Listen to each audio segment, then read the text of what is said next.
Shalom, selamat sore Bapak Ibu Saudara yang dikasihi Tuhan. Mari kita bersama-sama merindukan kehadiran Tuhan pada sore hari ini. Kita percaya siapa saja yang datang menyembah Tuhan dengan sungguh-sungguh, maka mereka pasti akan mengalami jamahan Tuhan yang besar dalam kehidupan mereka. Biarlah setiap kita sungguh-sungguh mencari hadirat-Nya. Mari kita datang kepada Tuhan, kita buka hati kita. Kita percaya bahwa Tuhan ada di tengah-tengah kita pada sore hari ini. Bapa, kami datang kepadamu dengan hati yang terbuka. Sebab kami percaya saat kami sungguh-sungguh mencari wajah-Mu, kami akan mengalami Engkau. Kami akan mengalami hadirat-Mu ya Tuhan. Biarlah setiap kami boleh merasakan jamahan kasih-Mu yang mengubah kehidupan kami ya Bapa. Terima kasih Tuhan. Kami siap menaikkan pujian menyembah yang terbaik untuk Engkau. Di dalam nama Tuhan Yesus Kristus, semua yang percaya katakan amin. Haleluya. Mari kita naikkan pujian kita, sebab ada kuasa dalam pujian. Haleluya. Katakan Tuhan Allah kita. Tuhan Allah kita bertata atas pujian umat-Nya. Atas pujian umat-Nya. Sekali lagi katakan Tuhan Allah kita bertata atas pujian umat-Nya. Bila Allah hadir di tengah kita, kuasa-Nya mengalir dengan dahsyat-Nya. Ada kuasa dalam pujian. Bernyanyilah segenap hati dan jiwa, sebab ada kuasa dalam pujian yang sanggup membungkam kekuatan lawan. Tuhan Allah kita bertata, come on. Tuhan Allah kita bertata atas pujian umat-Nya. Atas Pujian umat-Nya. Katakan Tuhan Allah kita bertata atas pujian umat. Bila Allah hadir di tengah kita, kuasa-Nya mengalir dengan dahsyat-Nya.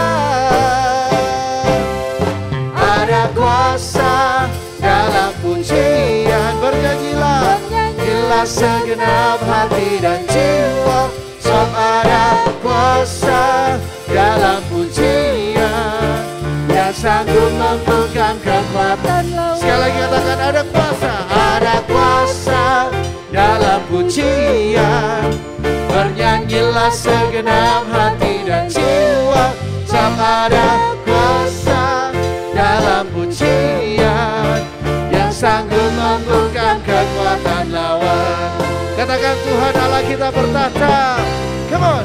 Tuhan Allah kita bertata atas pujian umat-Nya. Sekali lagi katakan Tuhan Allah kita bertata atas pujian umat-Nya. Bila Allah hadir di tengah kita, kuasa-Nya mengalir dengan dahsyat-Nya.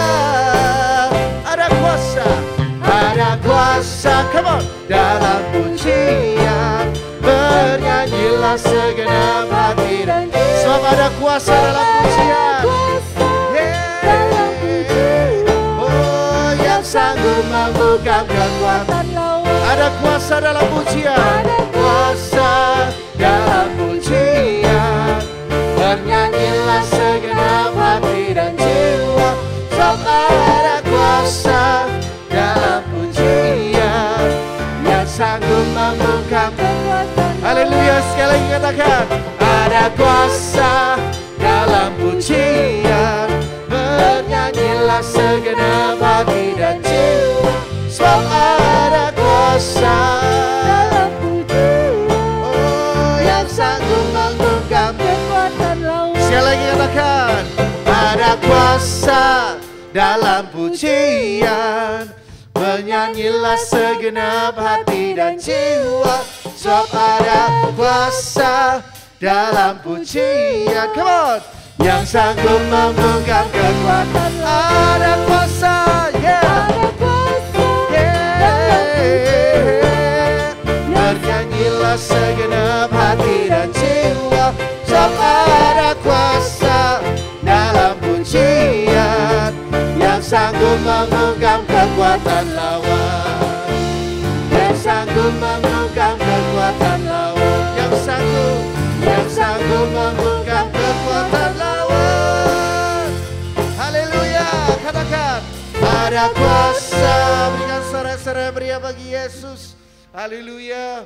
Biarlah kita terus menaikkan pujian sebagai tanda ucapan syukur kita kepada Tuhan. Haleluya. Mari sama-sama angkat tangan kita kepada Tuhan. Katakan segala puji syukur hanya bagi Tuhan. Come on, yeah. Segala puji syukur hanya bagimu Tuhan. Sebab Kau yang layak dipuja. Kami bersorak, bersorak meninggikan nama Yesus. Oh, haleluya. Katakan segala puji syukur bagi Tuhan. Segala puji syukur hanya bagimu Tuhan.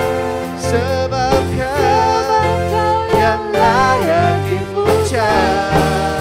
Kami bersorak, bersorak meninggikan nama Yesus. Oh, haleluya. Katakan soraklah haleluya. Come on. Soraklah haleluya. Soraklah haleluya. Haleluya.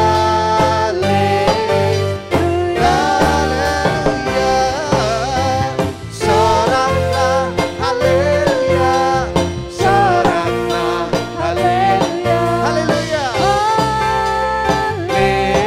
Haleluya. Sama-sama katakan segala puji syukur, segala puji syukur hanya bagimu Tuhan. Sebab Kau yang layak dipuja. Kami mau bersorak, tinggikan nama-Mu. Benar Tuhan.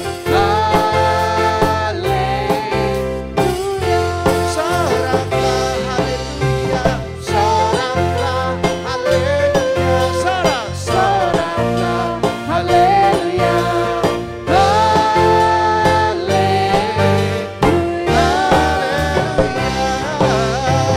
Soraklah haleluya. Soraklah haleluya. Haleluya. Sekali katakan segala puji syukur bagi Tuhan. Segala puji syukur hanya bagimu Tuhan. Sebab Kau yang layak dipuja. Oh yeah, yeah, yeah. Kami mau bersorak meninggikan nama-Mu. Yeah, yeah, yeah. Haleluya. Sama-sama katakan soraklah haleluya.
Dialah Tuhanlah kekuatan dan mazmur kita. Haleluya. Sama-sama bersorak-sorai bagi Yesus. Mari kita puji Dia dengan sungguh-sungguh. Come on. Tuhanlah kekuatan dan mazmur. Sebab Dia gunung batu, Dia gunung batu dan keselamatanku. Hanya padamu, hanya padamu hatiku percaya. Kaulah menara, kaulah menara dan kota perlindungan. Yeah, yeah. Ku mau selalu bersyukur, sebab cintamu padaku takkan pernah berubah. Oh, hatiku percaya, walau bumi bergoncang, gunung-gunung berangsang, namun kasih setiamu Tuhan tak pernah pergi dariku. Haleluya.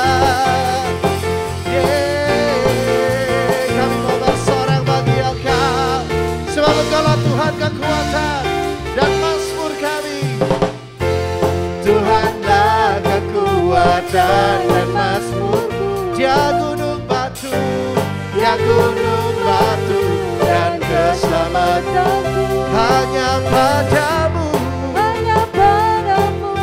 hatiku percaya, sebab Kaulah menara, Kaulah menara dan kota berlindung. Sama-sama puji Dia, haleluya. Ku mau selalu bersyukur, sebab cintamu padaku takkan pernah berubah. Hatiku percaya, walau bumi bergoncang dan gunung-gunung berancam, namun kasih setia tak pergi dariku. Katakan, ku mau selalu bersyukur, sebab cintamu padaku takkan pernah berubah. Hatiku percaya, bumi bergoncang dan gunung-gunung berancam, namun kasih setiamu Tuhan, setiamu tak pergi dariku. Kasih setiamu tak pergi dariku. Kasih setiamu, namun tak pergi dariku. Haleluya. Biarlah kita senantiasa menaikkan pujian syukur hanya bagi Yesus, Tuhan menara, kekuatan dan mazmur kita. Berikan sorak-sorai meriah bagi Yesus Tuhan. Haleluya. Silakan duduk Bapak Ibu Saudara. Biarlah setiap kita terus memuji kebesaran Tuhan, sebab Dia bukan hanya sumber kekuatan, tetapi Dia Tuhan juga Bapa kita yang baik. Dia Bapa kita yang setia. Dia Bapa yang selalu membawa ketenangan di dalam kehidupan kita. Haleluya Jesus. Haleluya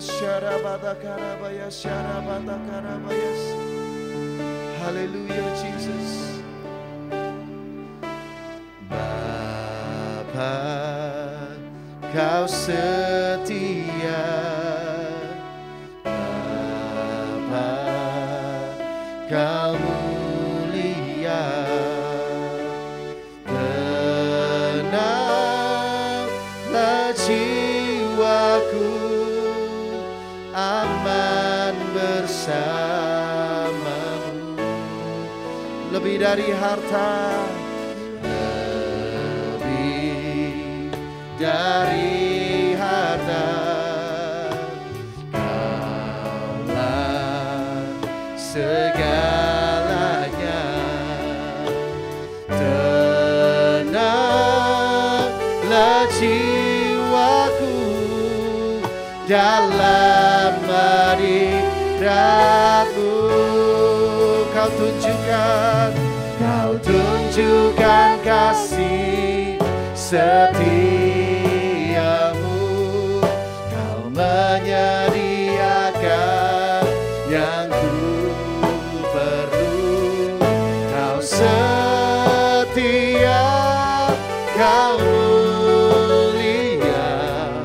dulu, sekarang, dan selamanya.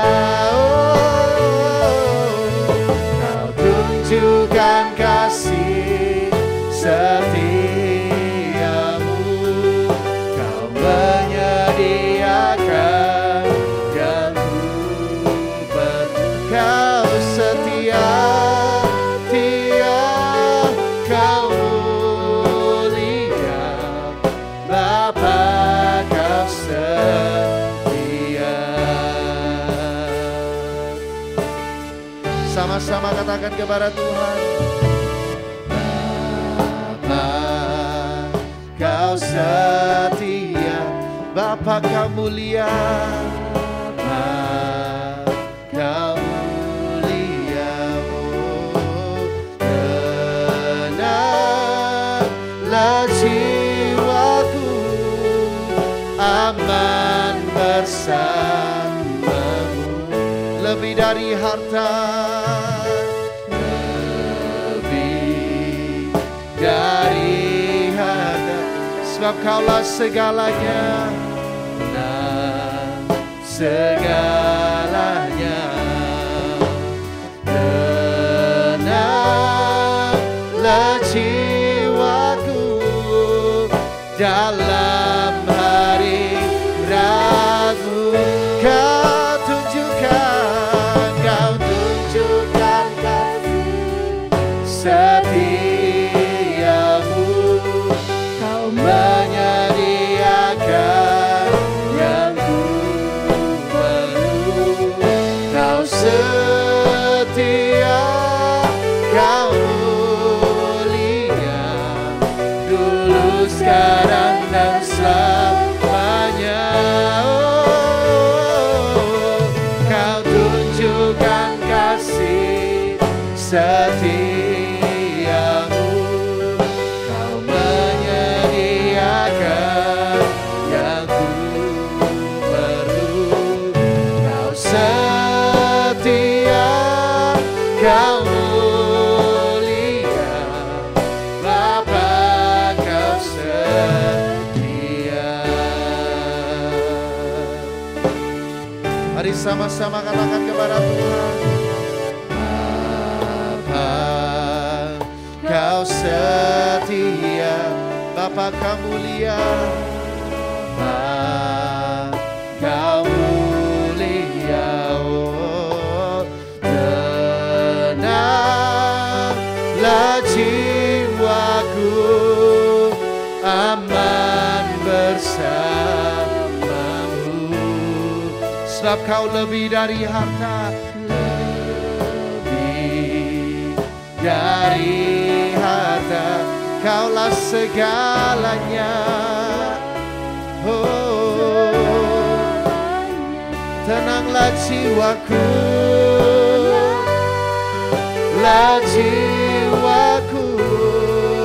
dalam hari ragu. Kau tunjukkan kasih setiamu, Kau menyediakan yang ku perlu. Kau setia, Kau mulia, dulu, sekarang, dan selamanya. Oh, Kau tunjukkan kasih setia, Kau yang menyediakan yang kami perlukan. Sungguh Kau Allah yang setia, Kau mulia, Bapa, Kau setia. Sekali lagi katakan, Kau tunjukkan kasih setiamu, Kau menyediakan yang kami perlu. Oh, Kau setia, Kau mulia, dulu, sekarang, dan selamanya. Oh, Kau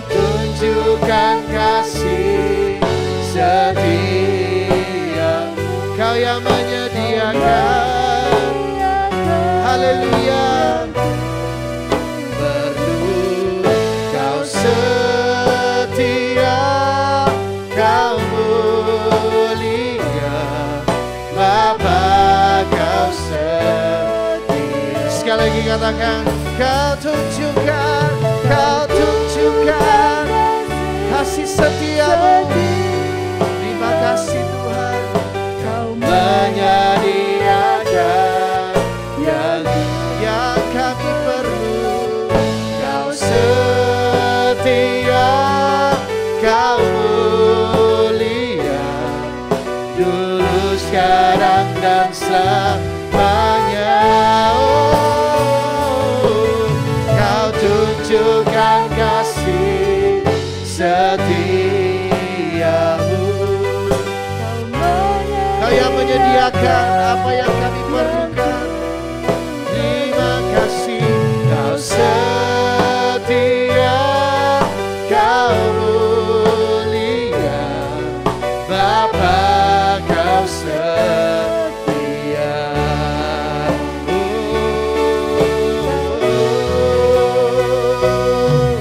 Kau tunjukkan kasih setiamu.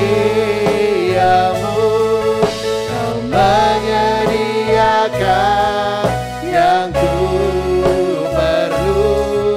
Kau setia, Kau mulia, dulu sekarang dan selamanya. Kau tunjukkan kasih setiamu. Kau menyediakan yang ku. Oh, Kau setia, Kau mulia, Bapa Kau setia, Kau setia, Kau setia, Kau. Katakan, Kau setia Tuhan. Setia, Kau setia, Kau mulia, Bapa Kau setia. Oh Jesus, hallelujah. Yesus, sebab Engkau Bapa yang setia. Oh, kemuliaan-Mu sempurna. Haleluya. Sungguh kebaikan-Mu tak pernah habis dalam hidup kami Tuhan. Kami bersyukur karena Engkau setia. Terima kasih Tuhan. Oh Jesus, sebab Engkau yang selalu menolong tepat pada waktu-Mu. Sebab Engkau yang selalu memberikan apa yang kami perlukan. Oh, terima kasih ya Bapa. Haleluya. Dirama-ramaya syarala-rama-rama-rama-rama-rama-rama. Haleluya. Uramaya syarama-rama-ramaya. Haleluya. Haleluya.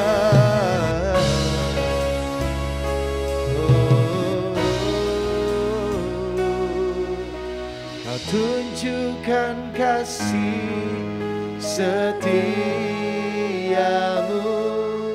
Kau menyediakan yang ku perlu.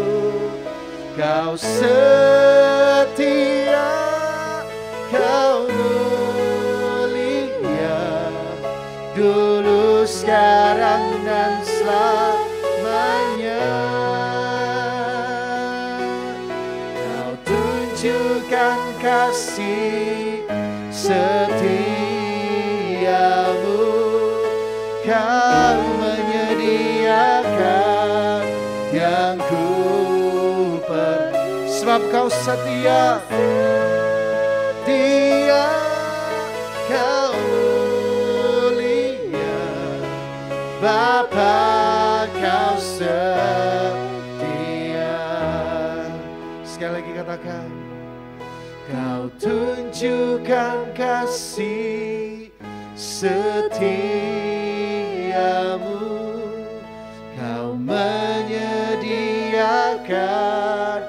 yang ku perlu. Kau setia, Kau mulia, dulu, sekarang, dan selamanya. Kau tunjukkan kasih setiamu Tuhan.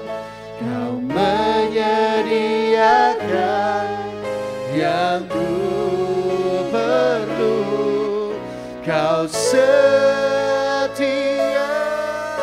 Kau mulia, Bapa, Kau setia.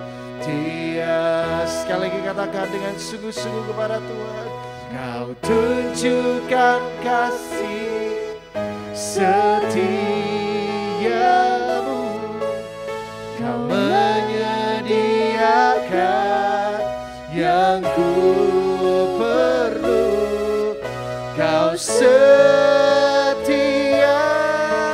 Kau mulia, dulu, sekarang, dan selamanya. Kau tunjukkan kasih setiamu Tuhan. Kau menyediakan yang ku perlu. Kau setia, Kau mulia, Bapa, Kau setia. Mari sungguh-sungguh lagi katakan. Kau tunjukkan kasih setiamu.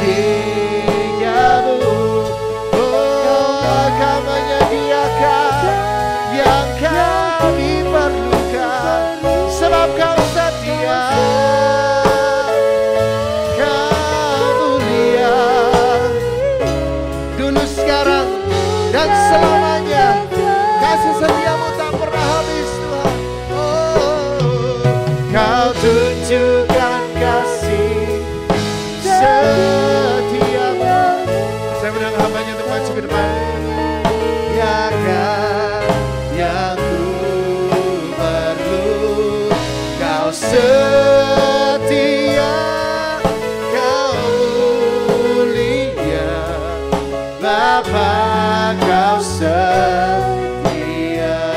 Kau setia, Kau setia, Kau mulia.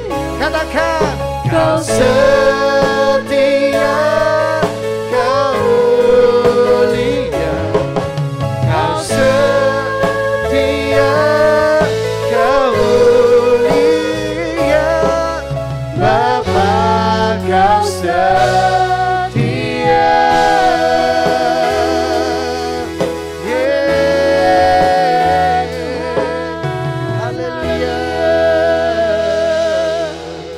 Terima kasih untuk kasih setiamu ya Tuhan. Setiap hari Engkau tidak pernah meninggalkan kami. Engkau selalu memelihara kehidupan kami ya Tuhan. Bahkan setiap langkah, setiap saat dalam hidup kami, Tuhan sudah tahu, Tuhan sudah merencanakan semuanya bagi kami. Terima kasih ya Tuhan, terima kasih sore hari ini ya Bapa. Berbicaralah kepada kami semua ya Tuhan, kami rindu dipenuhi Tuhan dengan kuasa-Mu. Kami rindu Tuhan mendengarkan perkataan-perkataan Tuhan. Terima kasih Tuhan, terima kasih. Di dalam nama Tuhan Yesus kami menyerahkan waktu ini ke dalam tangan Tuhan. Haleluya, amin. Shalom jemaat Tuhan.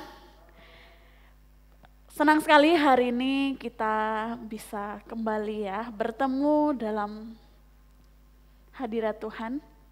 Dalam persekutuan sama-sama umat kerajaannya Tuhan. Amin.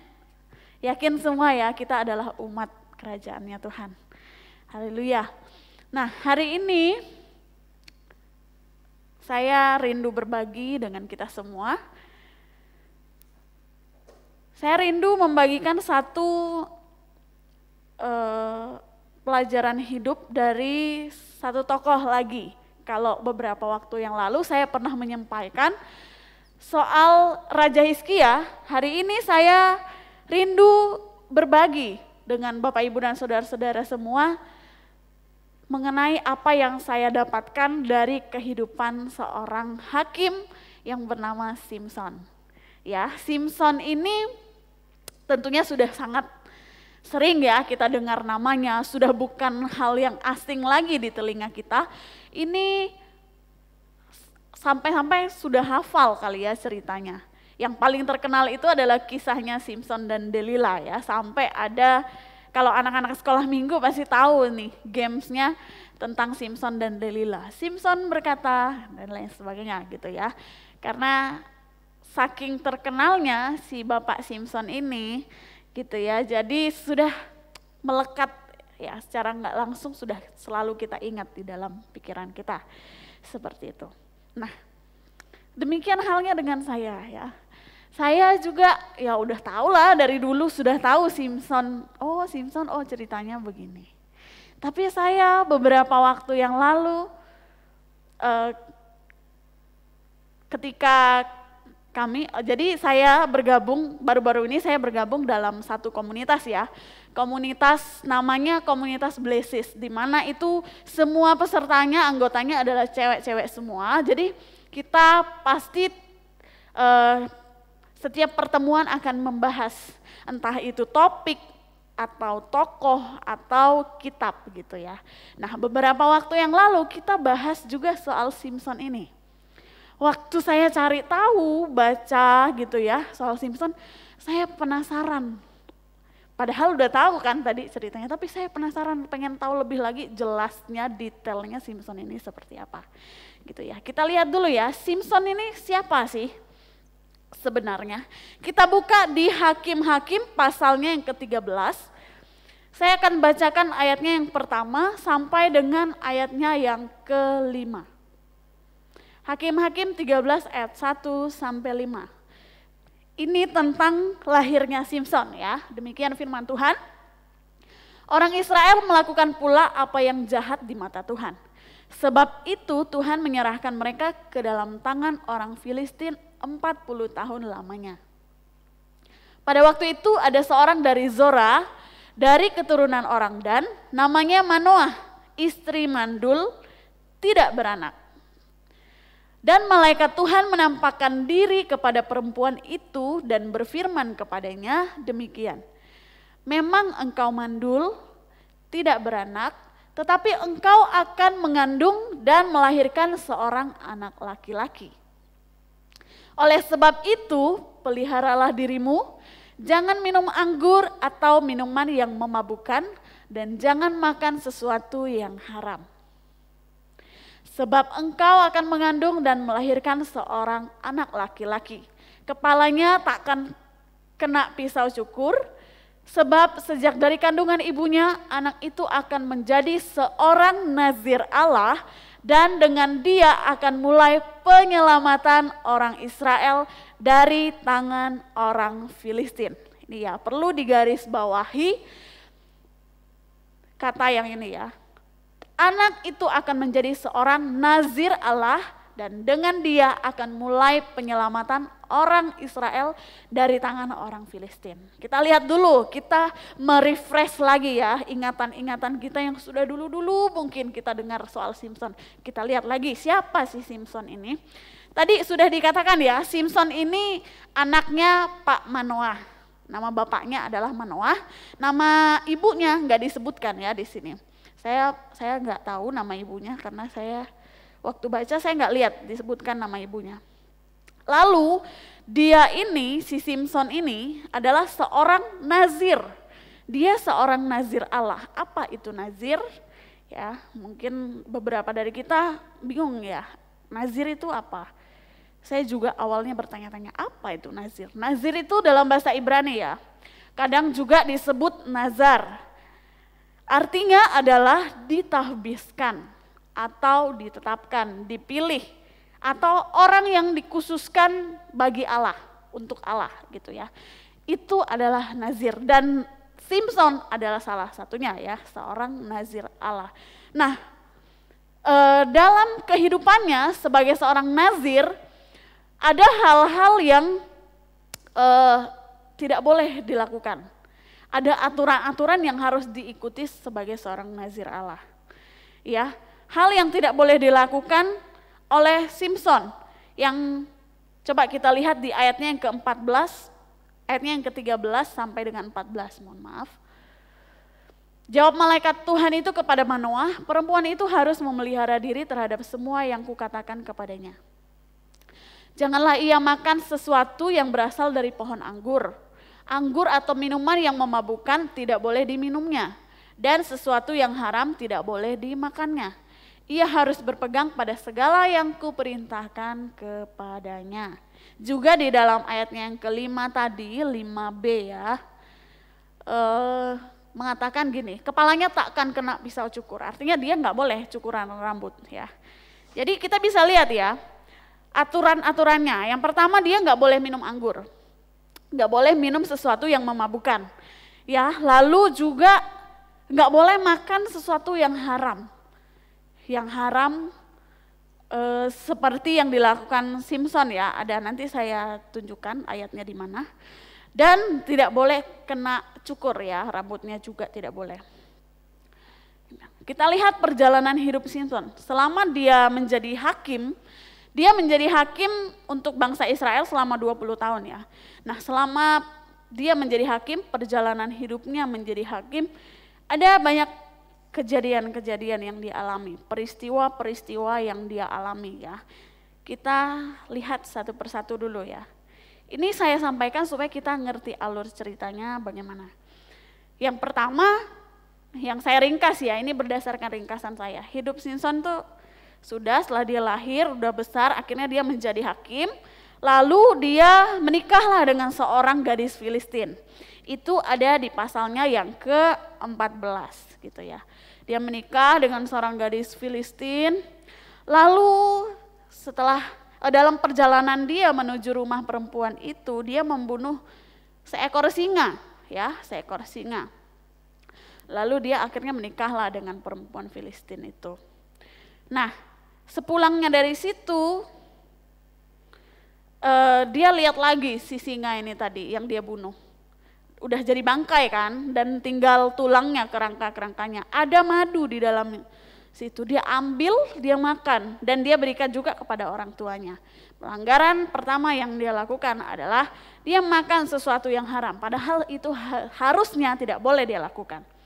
Lalu juga biasalah kalau kita ada acara pernikahan gitu ya, pasti ada yang namanya perjamuan makan, atau enggak kalau di tempat kita sekarang resepsi pernikahan gitu ya.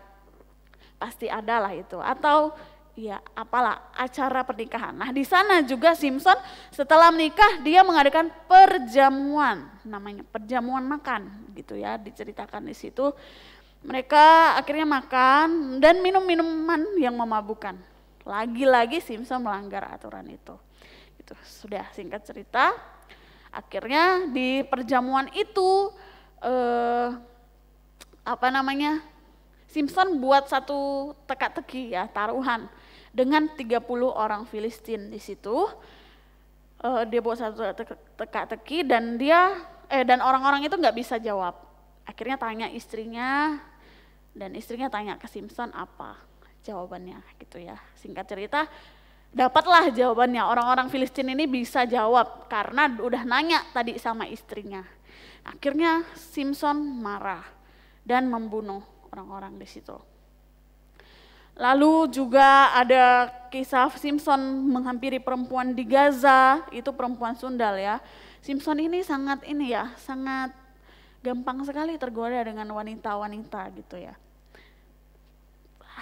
Sepanjang perjalanannya ini diceritakan ada 3 wanita ya yang sempat berhubungan lah dengan Simson. Yang terakhir adalah kisah dia dengan Delila, Simson dan Delila.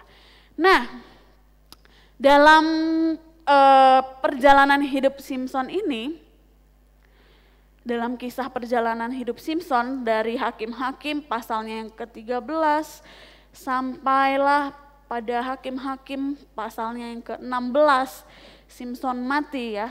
ada hal yang mengganjal bagi saya, di hati saya mengganjal dan gak masuk di logika saya. Jadi saya bertanya-tanya, waktu kami mengikuti online meeting pada waktu itu di komunitas Blessed tadi, kan kita ada pertanyaan-pertanyaan yang harus dijawab. Nah, kelompok sel saya itu kebagian menjawab karakter apa yang dimiliki Simpson yang akhirnya buat dia tunduk sama Delila gitu-gitulah. Yang ditanya. Nah, pada saya mencari itu, akhirnya nggak mau kan baca semuanya ya kan. Nah, ada yang mengganjal di hati saya mengenai ini, saya tunjukkan ya sama kita. Di Hakim-Hakim pasal 16, Hakim-Hakim pasal 14, ayatnya yang ke-19. Dikatakan begini, maka berkuasalah roh Tuhan atas dia, lalu pergilah ia ke Askelon dan dibunuhnya 30 orang di sana. Diambilnya pakaian mereka dan diberikannya pakaian-pakaian kebesaran itu kepada orang-orang yang dapat memberi jawab teka-teki itu. Tapi amarahnya masih juga menyala-nyala, lalu pulanglah ia ke rumah ayahnya. 30 orang ini tadi adalah orang-orang yang jawab teka-tekinya dia tadi ya, teka-teki soal dia makan madu dari singa itu, gitu ya, dia bunuh. Nah, yang menjadi pertanyaan saya, kok pas roh Tuhan berkuasa atas dia, malah dia melakukan hal yang jahat, gitu kan. Lalu bukan cukup sampai di situ. Ada juga dikatakan di pasal 15 ya, ini juga ada. Setelah ia sampai ke Lehi dan orang-orang Filistin mendatangi dia dengan bersorak-sorak, maka berkuasalah roh Tuhan atas dia dan tali-tali pada tangannya menjadi seperti batang rami yang telah habis dimakan api dan segala pengikatnya hancur tanggal dari tangannya. Kemudian ia menemui sebuah tulang rahang keledai yang masih baru, diulurkannya tangannya, dipungutnya dan dipukulnya mati 1000 orang dengan tulang itu. Wih, tambah kaget lagi saya waktu baca ya. 1000 orang dia bunuh. Tadi roh Tuhan berkuasa pertama 30 orang. Sekarang roh Tuhan berkuasa kok malah bunuh 1000 orang lagi. Rasanya kayak, loh, roh Tuhan berkuasa kok malah dia melakukan hal yang jahat. Gitu awalnya. Jadi kita bertanya-tanya waktu itu, saya dengan kelompok saya bertanya-tanya. Akhirnya saya tanyalah teman saya ya, teman kuliah saya dulu, saya tanya, kenapa ya kok malah seperti ini? Roh Tuhan berkuasa kok malah dia membunuh orang gitu ya, saya tanya dia. Akhirnya waktu itu dapatlah jawaban, dia bilang gini, oh iya karena si Simpson ini sebenarnya adalah hakim yang paling buruk.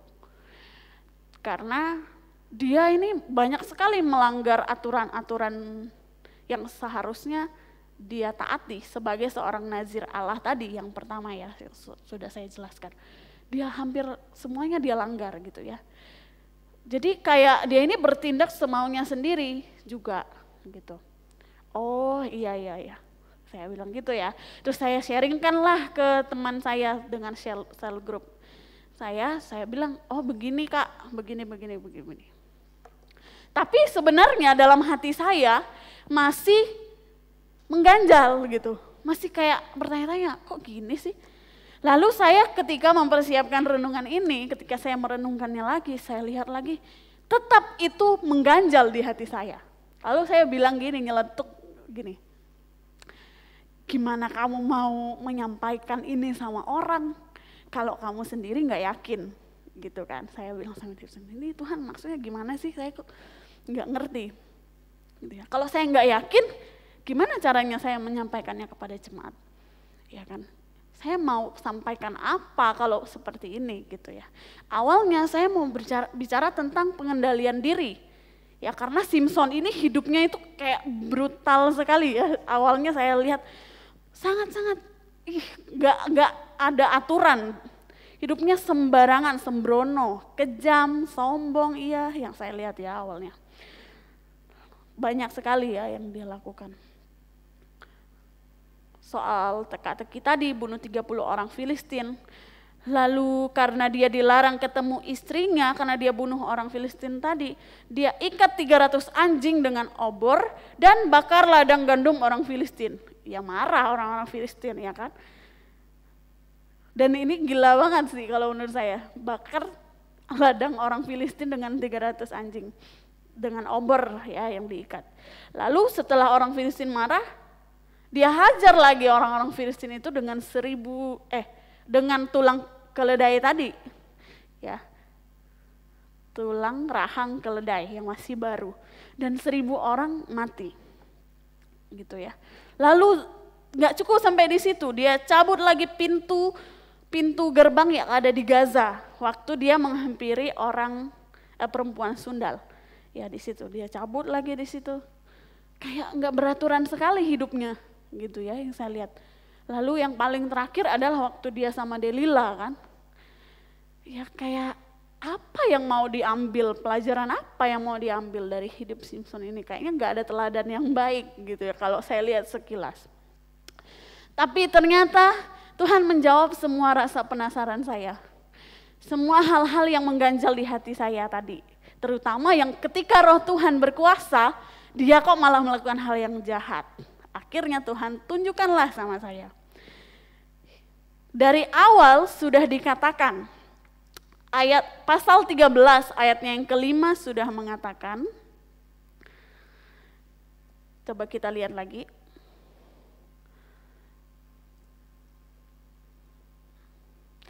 Sebab sejak dari kandungan ibunya, anak itu akan menjadi seorang nazir Allah, dan dengan dia akan mulai penyelamatan orang Israel dari tangan orang Filistin. 1. Lalu yang kedua, ketika dia naksir sama perempuan Filistin, ya gadis Filistin, dikatakan, sebentar ya saya cari.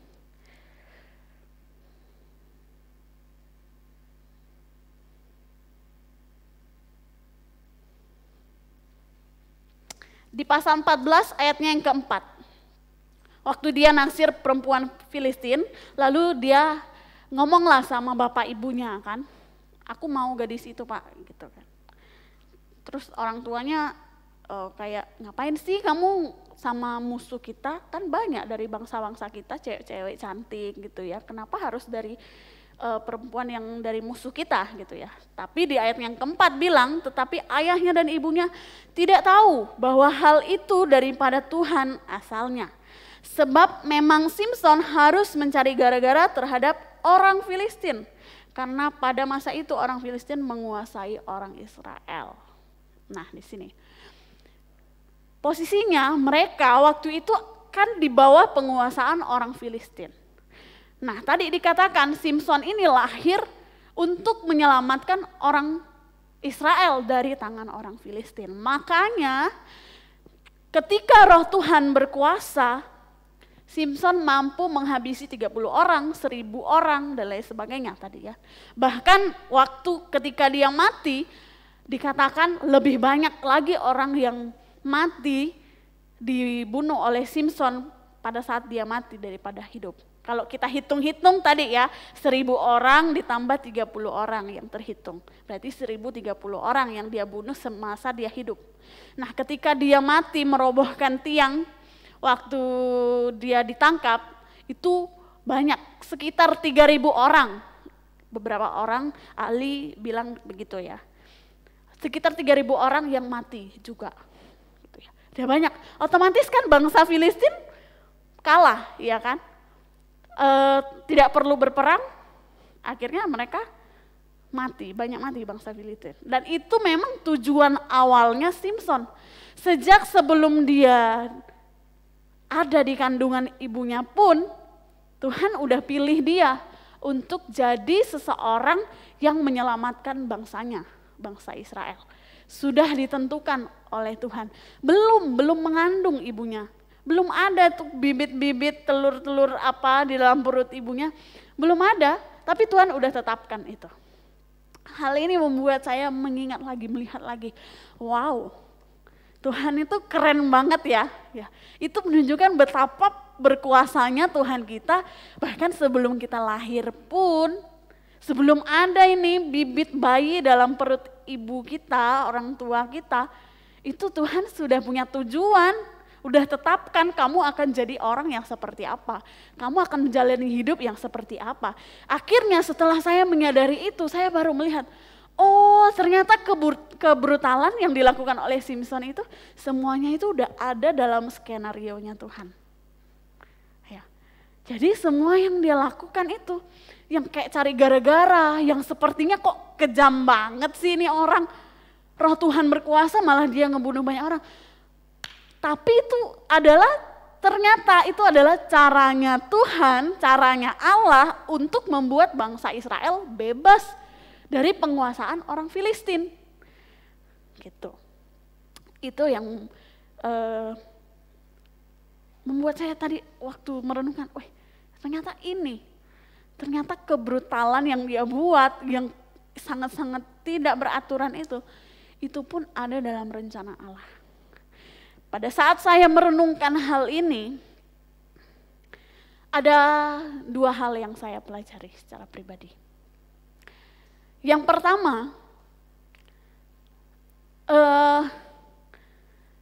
kita sering dengar kalimat begini, mengikut Tuhan itu nggak bisa ikut-ikutan, ya kan? Percaya Tuhan itu nggak bisa ikut-ikutan. Oh kata dia nih percaya, nggak bisa. Kita sendiri harus mengalami, harus melihat, harus tahu Tuhan itu seperti apa, bagaimana kuasanya, kita harus alami secara pribadi. Supaya apa? Supaya gak gampang digoyahkan. Ketika ada banyak doktrin-doktrin zaman sekarang ya, ada juga di firman Tuhan mengatakan zaman akhir tuh akan ada banyak pengajaran-pengajaran sesat. Ada banyak doktrin-doktrin. Doktrin ini ajaran ya, doktrinnya ajaran-ajaran dari ahli si ini, ahli si ini, ahli si ini. Ada banyak ya. Nah, itu akan bisa menggoyahkan kita kalau kita sendiri tidak mengalami Tuhan itu. Kalau kita sendiri tidak betul-betul mengenal Tuhan, Tuhan yang seperti apa. Kalau kita sendiri tidak tahu, tidak cari tahu, ya kan Tuhan itu Tuhan yang bagaimana. Kok bisa dikatakan seperti itu kalau kita cuma dengar dari kata orang seperti saya tadi tanya teman saya. Ya kan, saya tetap ragu, gampang sekali saya untuk goyah ya. Saya masih bertanya-tanya walaupun teman saya udah jawab gitu ya. Nah satu yang saya ingat juga soal goyah dan tidak goyah ini.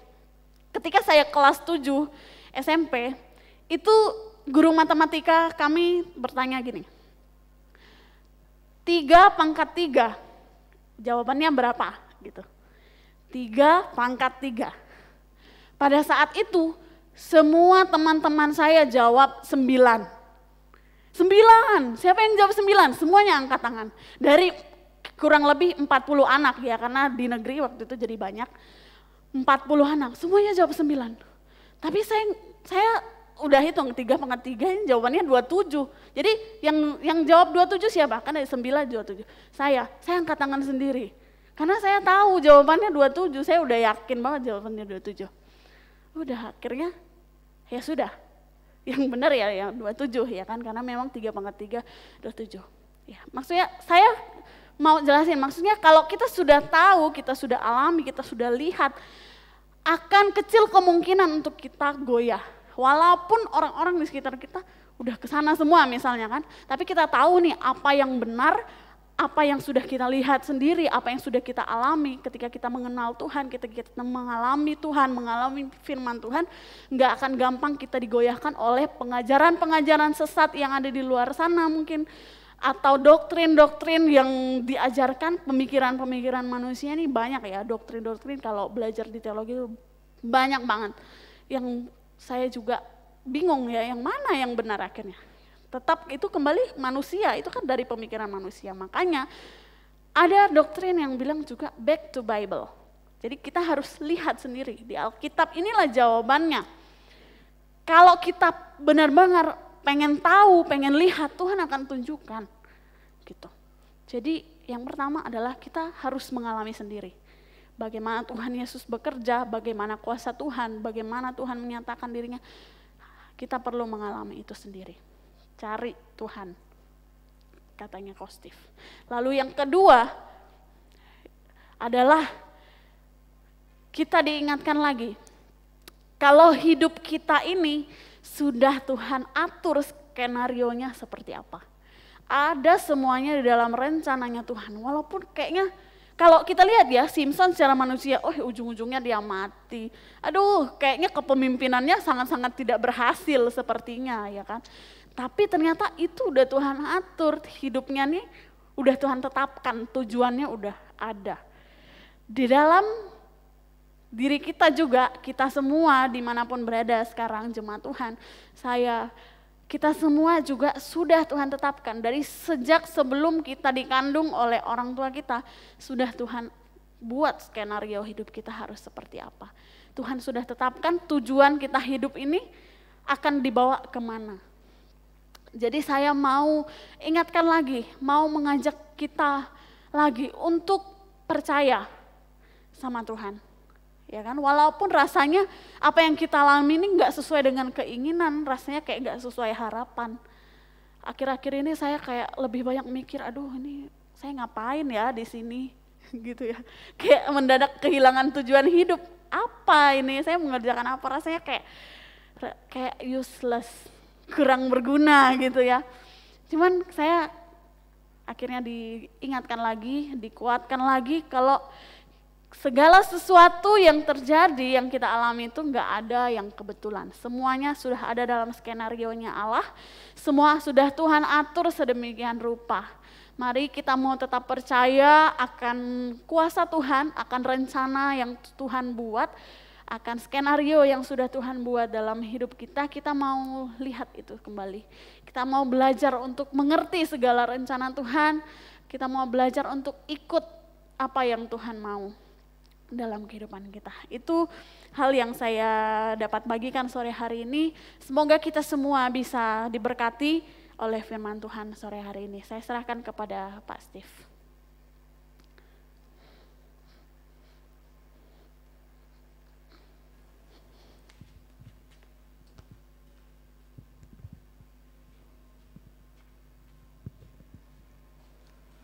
Ya, kita sudah mendengarkan firman Tuhan, biarkan firman Tuhan akan membawa kita dalam pengalaman-pengalaman yang hidup.